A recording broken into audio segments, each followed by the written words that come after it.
New details continue to emerge on just how Scott Morrison emerged as Prime Minister after last year's Liberal leadership battle. One new insider account is Plots and Prayers by the celebrated author and journalist Niki Savva. She's a long-time Liberal advisor and also insider and also author on their history.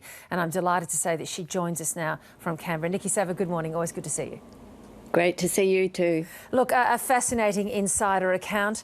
And of course, you know, as you might expect from those who are the crucial central players being dismissed by the Prime Minister and the Finance Minister who I had on a moment ago as ancient history. Why does it still matter? I happen to think, I could be unusual in this, but I doubt it, that whenever a Prime Minister is disposed by his own party under fairly brutal circumstances, that it's quite a big deal. I don't think it's insignificant, and I think it is an important piece of history. It's not that ancient, like you said. It's not like the Renaissance, and even that is still fascinating. It only happened a few months ago, and there are still quite deep scars. And I think what it revealed was a lot about the relationships between the people at the top of the Liberal Party, and many of those people are still there in the government now. I think that's very important. I mean, I was saying to Matthias Cormann, look, you can choose to be disloyal, you can choose to change your mind, that's the nature of politics. But as you say, those people stay there, their relationships change, some relationships fracture, and then I guess, as with a building that might have been put up on rocky foundations, you potentially then have a parliamentary party that's in that state. Well, that's right.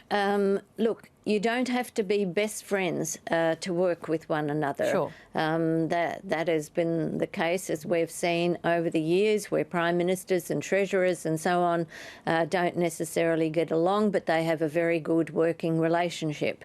But that usually starts from a position of trust and admiration. Now, that was not the starting point here. I recount in the book any number of conversations detailing the actual feelings of senior cabinet ministers about Scott Morrison, what they thought of him.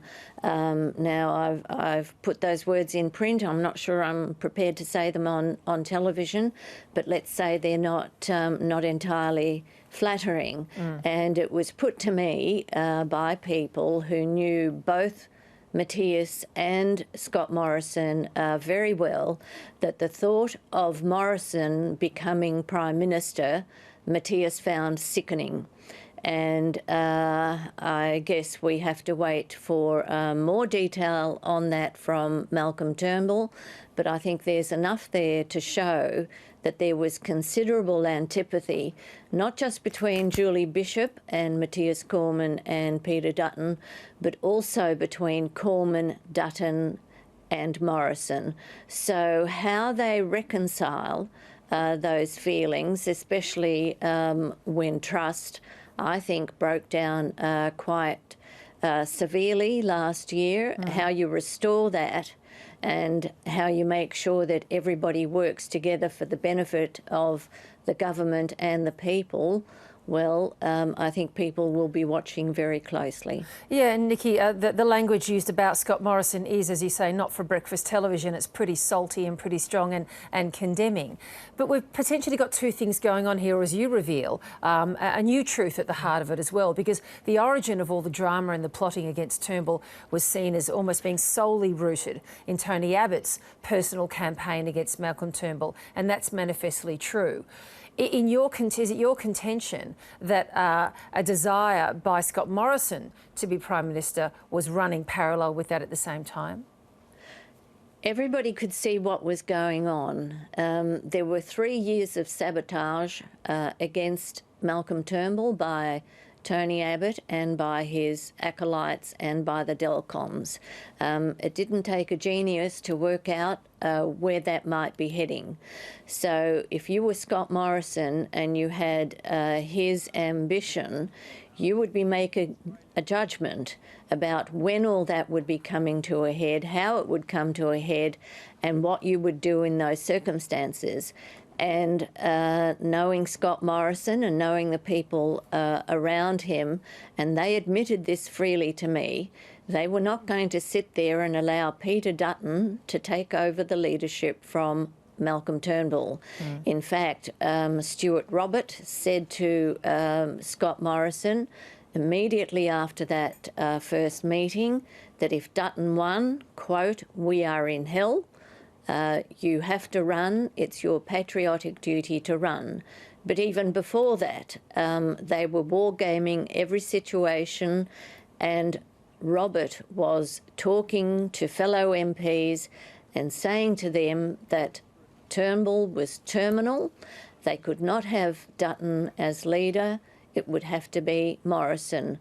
Those conversations before that first vote in the party room would have been very damaging to Turnbull. The fact that you had a senior supporter of Morrison describing him as terminal. Then, in the actual meeting itself, they had forewarning. They knew 20 minutes in advance that there would be a ballot, and they could put in play one of the many scenarios that they had worked out, formulated in advance. And a number of Morrison's supporters, at least 3 who are on the record, and Craig Laundy says as many as 10, voted for Dutton, in that first ballot. That inflated his vote. It took his vote into the 30s. If Dutton had had a vote in the 20s, then perhaps Turnbull had been able to survive that week. He was never able to survive that week with a vote so high that guaranteed that, and that was partly thanks to Morrison and his people. And the second thing which guaranteed Malcolm couldn't survive was when Matthias Cormann defected. Yeah, and as you say and described in the book, an artificial inflating of Peter Dutton's numbers in order to lay the path for Scott Morrison. So the portrait that emerges of Scott Morrison in your book is that he's clearly an even more religious man perhaps than we previously thought. There's much mention of prayer and prayers being used as interventions in certain circumstances, but clearly also one totally capable of ruthless politics. Yes, he's quite a complex character, isn't he? I mean, his religion is genuine, it's heartfelt, and at the most critical points, you know, he prays for divine intervention, and you've got to say, most of those prayers seem to have been heeded so far, so, you know, it's kind of working, for him. well for him. But he is an extremely cunning and very astute politician. I describe him as the most astute of his generation, and I think he's proved that both by obtaining the leadership when you think he only began with a handful of votes, and then by the way that he campaigned, his single-mindedness, his discipline, mind you, backed by an excellent campaign run by the party organisation. He succeeded in winning. So, you know, he's got a lot going for him, and he's got a few people on his side, I think, both material and spiritual. So I think it's a fascinating story. And just quickly and finally, Niki Savva, the fight for the soul of the Liberal Party has been going on for quite some time. Is it over? Not by a long shot. I think this is one... the victory, I think, quelled it a bit, but I think there are very deep concerns there, particularly amongst progressive Liberals and your more traditional type of Liberals who have a more tolerant and a more accepting view of people, if you like, compared to the new religious right, which has been recruited quite heavily and is taking over branches and is now assuming the role of the new base and trying to call the shots in the Liberal Party. So I think that's got a long way to play out.